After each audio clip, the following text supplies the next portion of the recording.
कश्मीर के इन साथियों को भरोसा देता हूं कि धीरे धीरे हालात सामान्य हो जाएंगे और उनकी परेशानी भी कम होती चली जाएगी।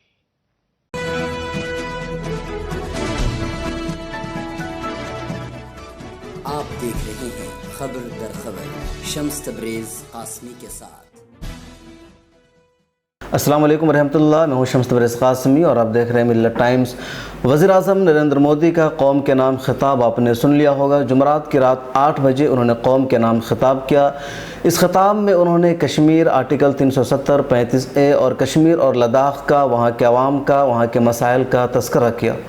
लेकिन अजीब व गरीब बात है कि वज़ीर-ए-आज़म नरेंद्र मोदी ने कश्मीरियों का दिल जीतने की कोशिश की, उन्हें यकीन दहानी कराने की कोशिश की, उनके मसाइल का तज़किरा किया, लेकिन उनका यह खिताब जम्मू कश्मीर के अवाम सुन ही नहीं सके। जम्मू एंड कश्मीर में इंटरनेट की सर्विस बंद है, टेलीफोन बंद है, राब्ते के तमाम तर ज़राए बंद है, वो बिल्कुल क़ैद में है। सीनियर लीडर्स क़ैद हैं, जो जूनियर लीडर है वो भी क़ैद में है, और जो अवाम है उन पर फ़ौज पहरा दे रही है। वो अपने घर से बाहर नहीं निकल सकते हैं, किसी से मुलाकात तक नहीं कर सकते हैं। घर का बाजू वाला किस हाल में है, पड़ोसी किस सिचुएशन में, यह भी उनको खबर नहीं है। इस सूरत हाल में वज़ीर-ए-आज़म नरेंद्र मोदी ने कौम के नाम खिताब किया और तज़किरा किया कश्मीर के मसाइल का। वज़ीर-ए-आज़म नरेंद्र मोदी साहब, आपसे सवाल है बड़े अदब के साथ कि आपने कश्मीर का तज़किरा किया, कश्मीरियों का दिल जीतने की कोशिश की, उन्हें यकीन दहानी कराने की कोशिश की, उन्हें भरोसा देने की आपने कोशिश की, और आपका खिताब उन्होंने ही नहीं सुना, आपका खिताब पूरे देश ने सुना, कश्मीर के लोगों ने नहीं सुना। तो फिर आपके इस खिताब का क्या फ़ायदा रह जाता है? या आपने किन्हें भरोसा दिलाने की कोशिश की है, किन्हें यकीन दिलाने की कोशिश की है, और 40 मिनट पर मुश्तमिल आपका यह खिताब किसके काम आएगा? वज़ीर-ए-आज़म नरेंद्र मोदी ने कौम के नाम खिताब में कश्मीरियों को यकीन दहानी कराने की कोशिश की। ये बताया कि आर्टिकल 370 की वजह से कश्मीरियों का फ़ायदा नहीं हो रहा था। मुल्क की पार्लियामेंट मुल्क की तरक्की के लिए बहुत सारे क़वानीन बना रही थी, लेकिन जम्मू एंड कश्मीर पर यहाँ की पार्लियामेंट से बना हुआ कानून नाफिज नहीं होता था। वहाँ की असम्बली अपना अलहदा कानून बनाती थी, इसलिए जम्मू एंड कश्मीर का फ़ायदा नहीं हो रहा था। जम्मू एंड कश्मीर में बाहर के लोगों को ज़मीन ख़रीदने की इजाज़त नहीं थी, इसलिए लोग वहाँ आज़ादाना तौर पर सरमायाकारी नहीं कर रहे थे, वहाँ अच्छे हॉस्पिटल नहीं बन रहे थे, अच्छी चीज़ें नहीं बन रही थी, जिसकी वजह से जम्मू एंड कश्मीर की तरक्की नहीं हो रही थी। उन्होंने ये भी यकीन दहानी कराई वज़ीर-ए-आज़म नरेंद्र मोदी ने कि जम्मू एंड कश्मीर अभी मरकज़ के ज़ेर इंतज़ाम सूबा बन गया है। पिछले कुछ दिनों से वहाँ गवर्नर राज नाफिज है, तो जम्मू एंड कश्मीर की तरक्की हो रही है, तरक्याती कामों में तेज़ी आई है, क्योंकि इंतज़ामिया का बराह रास्त मरकज़ से ताल्लुक़ है, और इसी बुनियाद पर सोच समझ कर उन्होंने मरकज़ के ज़ेर इंतज़ाम इसको सूबा बनाया है। उन्होंने कहा है कि कुछ दिनों बाद लद्दाख तो मरकज़ के ज़ेर इंतज़ाम रहेगा, यूटी रहेगा, लेकिन जम्मू एंड कश्मीर को मुस्तकिल सूबा बना दिया जाएगा। वहाँ के आवाम को ख़ुद अपना वज़ीर आला, अपना नुमाइंदा मुंतखब करने का इख्तियार होगा। ये यकीन दहानी वज़ीर-ए-आज़म नरेंद्र मोदी ने कराई है। लेकिन वज़ीर-ए-आज़म नरेंद्र मोदी साहब, आपने उनके विश्वास का घाट कर दिया है, आपने उनके यकीन को चकनाचूर कर दिया है, और उन्होंने आपका खिताब सुना ही नहीं। तो कैसे आप पर भरोसा करेंगे, कैसे विश्वास करेंगे और कैसे दिल जीतेंगे? दिल जीतने का मतलब यही होता है कि आप पहले इंटरनेट की सर्विस बहाल करते, टेलीफोन बहाल करते, वो टेलीविज़न को देखने पर कुदरत रखते, रेडियो के ज़रिए आपका बयान सुन सकते, वो अखबारात पढ़ सकते, और फिर आप उन्हें यकीन दहानी कराते। तो लगता है कि शायद आप एक मुखलिसाना कोशिश कर रहे हैं, एक अच्छी जिद्दोजहद कर रहे हैं, लेकिन ऐसा कुछ नज़र नहीं आ रहा है। वज़ीर-ए-आज़म नरेंद्र मोदी साहब, उन्होंने कश्मीर का या हिंदुस्तान पर भरोसा किया था, अपने आप का, अपनी रियासत का हिंदुस्तान के साथ इल्हाक़ किया था कुछ शर्तों के साथ। आपने उनकी शर्त ही ख़त्म कर दी है। इस बुनियाद पर अगर उनके दिल में शक है, उनके दिल में तज़ब्ज़ुब है, तो तज़ब्ज़ुब बेजा नहीं है, और सबसे पहले उसे ख़त्म करना ज़रूरी है। वज़ीर-ए-आज़म नरेंद्र मोदी ने क्या कुछ कहा है, उसका कुछ अहम हिस्सा आप यहाँ सुनिए। मुकम्मल वीडियो हमने यूट्यूब चैनल पर डाली हुई, आप वहाँ सुन सकते हैं। कश्मीर का, जम्मू कश्मीर और लद्दाख का विकास उस गति से नहीं हो पाया जिसका वो हकदार था। अब व्यवस्था की एक कमी दूर होने से जम्मू कश्मीर और लद्दाख के लोगों का वर्तमान तो सुधरेगा ही, उनका भविष्य भी सुरक्षित होगा। साथियों, हमारे देश में कोई भी सरकार हो, वो संसद में कानून बनाकर देश की भलाई के लिए काम करती है। किसी भी दल की सरकार हो, किसी भी गठबंधन की सरकार हो, ये कार्य निरंतर चलता रहता है।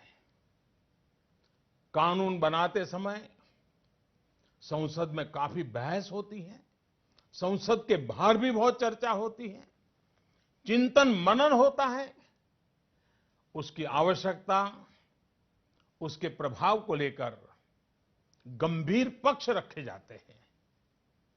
इस प्रक्रिया से गुजरकर जो कानून बनता है वो पूरे देश के लोगों का भला करता है। लेकिन कोई कल्पना नहीं कर सकता कि संसद इतनी बड़ी संख्या में कानून बनाए और वो कानून देश के एक हिस्से में लागू ही ना हो। यहां तक कि पहले की जो सरकारें एक कानून बनाकर वाहवाही लूटती थी, वो भी ये दावा नहीं कर पाती थी कि उनका बनाया कानून जम्मू कश्मीर में भी लागू होगा। जो कानून देश की पूरी आबादी के लिए बनता था, उसके लाभ से जम्मू कश्मीर के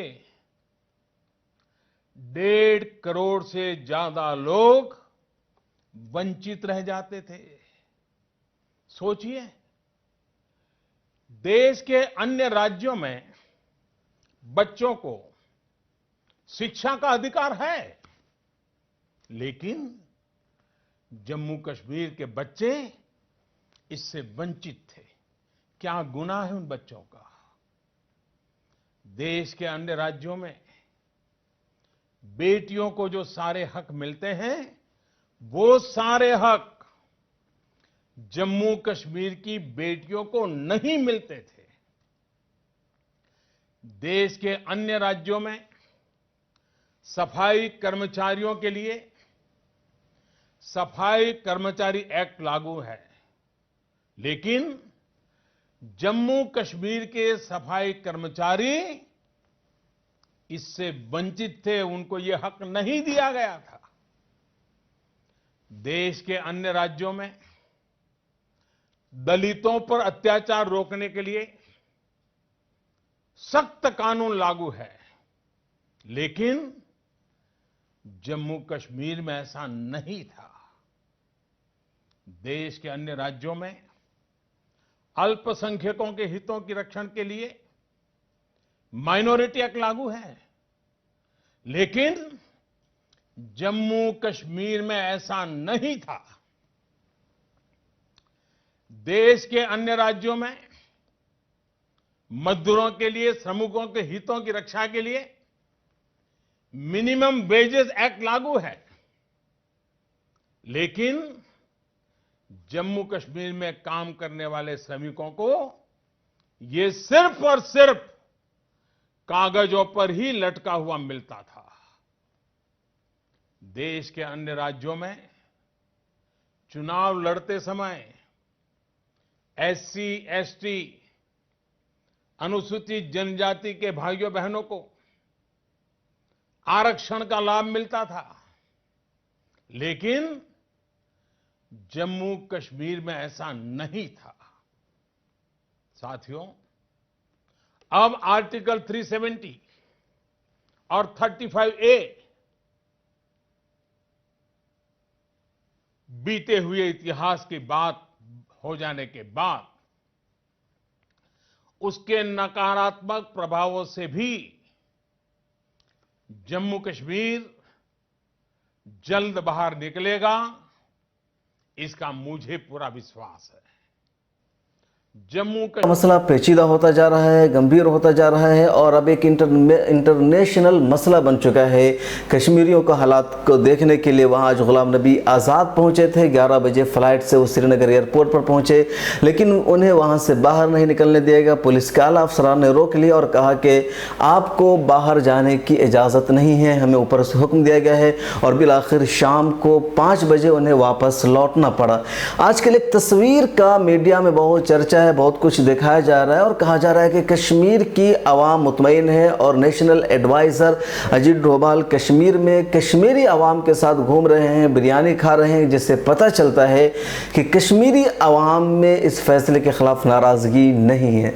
ये दरअसल एक मजाक है। एक तरफ आप कह रहे हैं कि कश्मीर में कर्फ्यू नाफिज है, 144 नाफिज है, आवाम बाहर ना निकले, पुलिस और फौज ऐलान कर रही है। दूसरी तरफ अजीत डोभाल के साथ कैसे कुछ लोग आ गए, कैसे बिरयानी खाने लगे। दरअसल एक साइकोलॉजिकली और जहनी तौर पर कुछ लोगों का अपना हमनवा करके ये तस्वीर पेश करने की कोशिश की जा रही है। गुलाम नबी आज़ाद ने इसी पर मीडिया वालों के सवाल का जवाब देते हुए कह दिया कि पैसे से किसी को ख़रीदा जा सकता है, किसी को लाया जा सकता है। तो पूरे मीडिया को एक जो पूरा भगवा ग्रुप है उससे मिर्ची लग गई है और कहा जा रहा है कि उन्होंने जम्मू एंड कश्मीर के अवाम का अपमान किया है, उनके तौहीन नहीं है। उन्होंने सच्चाई बयान की है और मीडिया को चाहिए कि वह हर बयान को मुतनाज़ करार न दे। अगर अजीत डोभाल वहाँ घूम सकते हैं तो गुलाम नबी आज़ाद को क्यों जाने की इजाज़त नहीं दी गई, जबकि उनका ताल्लुक़ भी उसी हिस्से से है। मीडिया में लद्दाख के हवाले से दिखाया जा रहा है कि लद्दाख के अवाम जश्न मना रही है, खुशियाँ मना रही है और मरकज़ ने उन्हें यूटी में शामिल करने का फैसला किया तो मुतमईन है, खुश हैं। ये भी एक झूठ है और फरेब है। लद्दाख एक हिस्से का नाम है, एक इलाके का नाम है और वो 2 ज़िला पर मुश्तमिल है। उसका एक ज़िला लेह है और दूसरा कारगिल है। लेह में कह लीजिए कि ज़्यादातर आबादी बुद्धिस्टों की और कारगिल में ज़्यादातर आबादी मुसलमानों की है। लेह वाले किसी हद तक चाहते हैं कि हमें अलग सूबा बना दिया जाए, यूटी बना दिया जाए, लेकिन कारगिल की आवाम नहीं चाहती है। बुद्धिस्टों की आबादी सिर्फ 39% है और मुसलमानों की आबादी वहाँ 46% है, जिसमें ज़्यादातर मुसलमान हैं और वो सब के सब जम्मू एंड कश्मीर के साथ रहना चाहते हैं, अलग स्टेट और यूटी नहीं बनना चाहते हैं। तो जो बड़ी आबादी लद्दाख की वो भी यूटी के ख़िलाफ़ है, लेकिन ये तस्वीर नहीं दिखाई जा रही है। मीडिया में एक तरफा तौर पर दिखाया जा रहा है। जम्मू एंड कश्मीर के बारे में वज़ीर दाखिला अमित शाह ने कहा, वज़ीर आज़म नरेंद्र मोदी ने यही कहा, सब लोग यही कह रहे हैं कि आर्टिकल 370 की वजह से जम्मू एंड कश्मीर की तरक्की नहीं हो रही थी। वहाँ कुछ मखसूस लोग अपनी सियासत कर रहे थे, वहाँ रिश्वतखोरी आम हो गई थी, करप्शन की वजह, करप्शन में जम्मू एंड कश्मीर घिरा हुआ था। जम्मू एंड कश्मीर में हरियाली है, खूबसूरती है, सियाहत के लिए दुनिया का सबसे खूबसूरत मकाम है, लेकिन आर्टिकल 370 की वजह से लोग उसका रुख नहीं कर रहे थे। शुरू में वहाँ फिल्में शूटिंग हो रही थी, अब नहीं हो पा रही है। आर्टिकल 370 हट जाने के बाद जम्मू एंड कश्मीर का विकास हो जाएगा, दहशतगर्दी ख़त्म हो जाएगी, पूरी दुनिया के लोग वहाँ पहुँचेंगे। दरअसल एक खूबसूरत जुमला है और वही जुमला है जो 2014 में वज़ीर आज़म नरेंद्र मोदी ने खूबसूरत जुमले कहे थे। कहा था 15 लाख रुपए हर शहरी के अकाउंट में आएंगे, ये होगा वो होगा, लेकिन कुछ नहीं हुआ और अमित शाह ने खुद इकरार किया कि यह चुनावी जुमला था। वज़ीर आज़म नरेंद्र मोदी का ये वादा भी जिन्होंने आज ख़िताब में किया है एक जुमला ही साबित होगा, उन्हें धोखा देने की कोशिश है। वैसे आने वाला वक्त बताएगा क्या हो रहा है। जहाँ तक बात है जम्मू एंड कश्मीर के विकास की, तो ये बात आपके इल्म में आनी चाहिए कि जम्मू एंड कश्मीर का विकास गुजरात से ज़्यादा है। जो शरह इंटरनेट पर मौजूद सकते जो लिस्ट है कि हिंदुस्तान की सबसे ज़्यादा तरक्की याफ्ता रियासत कौन है, सबसे ज़्यादा बेहतर स्टेट कौन है, तो उसमें केरला पहले नंबर पर, उसके बाद चंडीगढ़ है, गोवा है, लक्षद्वीप है, तमिलनाडु जैसी रियासतों का नाम आता है। और इस लिस्ट में 17वें नंबर पर जम्मू एंड कश्मीर है। और गुजरात जिसे कहा जाता है कि तरक्की का मॉडल है, सबसे खूबसूरत रियासत है, वो गुजरात 21वें नंबर पर है। जम्मू एंड कश्मीर 17वें नंबर पर है और गुजरात 21वें नंबर पर है। कर्नाटक 18वें नंबर पर है, उत्तराखंड 19वें नंबर पर है, तेलंगाना 22वें नंबर पर है। और अगर आगे की बात कीजिए तो जो बिहार जैसी रियासत है वो और ज़्यादा पीछे है। बिहार 36वें नंबर पर है तरक्की के मैदान में, उत्तर प्रदेश 35वें नंबर पर है, झारखंड 34वें नंबर पर है, मध्य प्रदेश 33वें नंबर पर है, छत्तीसगढ़ 31वें नंबर पर है, आसाम 30वें नंबर पर है, राजस्थान 29वें नंबर पर है, मगरबी बंगाल 28वें नंबर पर है, आंध्र प्रदेश 27वें नंबर पर है, जो मेघालय वो 36वें नंबर पर है, त्रिपुरा 25वें नंबर पर है, अरुणाचल प्रदेश 24वें नंबर पर है। तो तफसील देखिए, यही कहा जा रहा है कि आर्टिकल 370 की वजह से जम्मू एंड कश्मीर की तरक्की नहीं हो रही थी, जम्मू एंड कश्मीर कामयाब नहीं हो रहा था, वहाँ रोज़गार नहीं थे, वहाँ मुलाजमत नहीं थी, एजुकेशन नहीं है। लेकिन आपका दावा हक़ाइक़ के साबित नहीं हो रहा है। बिहार में कौन सा 370 है, आसाम में कौन सा 370 है, बंगाल में कौन सा 370 है कि सब तरक्की के मामले में 30वें 31वें और 36वें पायदान पर है। कश्मीर में आर्टिकल 370 इसके बावजूद वो तरक्की के हवाले से 17वें नंबर पर है, और आपका गुजरात जिसे दुनिया भर में आप रोल मॉडल के तौर पर पेश करते हैं वो 21वें नंबर पर है। तो ये बात सामने आती है कि ये जो वजह बनाई जा रही है और दिखाया जा रहा है कि आर्टिकल 370 की वजह से कश्मीर का विकास नहीं हो रहा था और उनके विकास के लिए हटाया गया है, दरअसल ये भी एक तरह का धोखा है, एक तरह का फरेब है और आवाम को गुमराह किया जा रहा है। क्यों नरेंद्र मोदी ने या बीजेपी ने 370 को वहाँ से ख़त्म किया है वो हम सब आप जानते हैं। इससे पहले हम बता चुके हैं कि दरअसल वहाँ के जोग्राफिया को तब्दील करने की कोशिश है, ये पूरी कोशिश है और बीजेपी का पूरा एजेंडा रहा है। आरएसएस का एजेंडा है कि जम्मू एंड कश्मीर में बाहर से आबादी को बसा दिया जाए और जो एक ख़ास तौर पर एक तहजीब थी, एक कल्चर था, उसको मखलूत कर दिया जाए और एक जो एक मुस्लिम अक्सरियती रियासत है उसकी अक्सरियत को अक़लियत में तब्दील कर दिया जाए, उसको बराबर कर दिया जाए। ऐसी कोशिश है जैसे फ़लस्तीन में इसराइल ने किया, यहूदियों ने किया, या शुबे संगियांग में चाइना ने किया कि जहाँ की मुस्लिम अक्सरियत को अक़लियत में तब्दील कर दिया। फ़लस्तीन में अक्सरियत मुसलमान थे, अक़लियत में आ गए और वही कोशिश अब जम्मू एंड कश्मीर में होगी और यही मंशा है और आरएसएस का पूरा एजेंडा है जिस पर काम करने की कोशिश की जा रही है। बहरहाल आगे क्या होता है आने वाला वक्त बताएगा, ताहम हम ये ज़रूर कहेंगे। और एक अहम बात जो हम कहना चाह रहे थे कि ईद आने वाली है, सोमवार को ईद हो रही है, 12 अगस्त को ईद है और अब तक वहाँ कर्फ्यू नाफिज है, 144 नाफिज है, उन्हें आज़ादी नहीं मिल सकी है। वज़ीर-ए-आज़म से हुकूमत से दरख्वास्त होगी कि उन्हें आज़ादी मनाने की उन्हें आप ईद मनाने की इजाज़त दीजिए, उन्हें मुकम्मल तौर पर आप आज़ादी दीजिए ताकि वो ईद मना सके, अपनी खुशियाँ मना सके। ये ईद कुर्बा है जिसमें सिर्फ ईदगाह में जाकर 2 रकात नमाज़ पढ़ने का मसला नहीं बल्कि इसके लिए जानवरों की कुर्बानी की जाती है, अल्लाह के राह में कुर्बानी पेश होती है, जानवर उन्हें ख़रीदने होंगे, मार्केट बंद है, बाज़ार ठप है। तो इन सारी चीज़ों का इंतज़ाम होना ज़रूरी है और बिल्कुल वक्त नहीं रह गया है। तो हम दरख्वास्त करेंगे कि ईद के पेश नज़र आप वहाँ के इंतज़ाम को बेहतर बनाएं ताकि मुसलमान जानवरों की ख़रीदारी कर सके, ईद कुर्बा मना सके, अपनी खुशियाँ मना सके। वज़ीर-ए-आज़म नरेंद्र मोदी ने ईद कुर्बा की मुबारकबाद दी है, ईद का तस्करा अपने ख़िताब में किया है। उन्होंने ये भी कहा है कि हम कोशिश कर रहे हैं, हमने इंतज़ामिया से कहा है कि ईद कुर्बा के तहत उनके मसाइल को हल किया जाए, वो ईद मना सके, इसके लिए कश्मीर के इन साथियों को भरोसा देता हूं कि धीरे धीरे हालात सामान्य हो जाएंगे और उनकी परेशानी भी कम होती चली जाएगी। साथियों, ईद का मुबारक त्योहार भी नजदीकी है। ईद के लिए मेरी ओर से आप सभी को बहुत बहुत शुभकामनाएं। सरकार इस बात का ध्यान रख रही है कि जम्मू कश्मीर में ईद मनाने में लोगों को कोई परेशानी ना हो। और जो सबसे हम ये कि आप इंटरनेट की सर्विस बहाल कीजिए ताकि आपका जो खिताब है वो बराह रास्त सुन सके और वो फैसला करे कि उन्हें क्या करना है। फैसला जम्मू कश्मीर के बारे में हुआ। आर्टिकल 370 जम्मू एंड कश्मीर से हटाया गया है। सरकार कह रही है कि हम जम्मू एंड कश्मीर की तरक्की चाहते हैं और जम्मू एंड कश्मीर की आवाम किस हाल में है किसी को खबर नहीं है। खुशियाँ पूरा हिंदुस्तान मना रहा है। ये ऐसा ही है जैसे अब्दुल्ला की शादी में बेगाना दीवाना। आगे क्या होगा देखिए, इंतज़ार कीजिए। खबर दर खबर में आज इतना ही, फिर मुलाकात होगी और कब मुलाकात होगी इसका अंदाज़ा नहीं है चूँकि बीच में बकरीद की छुट्टी हो रही है। ताहम अभी से और इसी शो में हम आप तमाम नाजरीन को, तमाम व्यूवर्स को ईद कुर्बान की पुरखुलूस मुबारकबाद पेश कर रहे हैं। हो सकता है आइंदा कुछ और शो लेकर आ जाए या फिर हमारा अगला शो बकरीद के बाद आए। जब तक आप एंजॉय कीजिए, ईद की खुशियां मनाइए। मिलत टाइम्स की वीडियोस देखने के लिए यहाँ क्लिक करके सब्सक्राइब करें और हाँ, बेल आइकन जरूर दबाएं।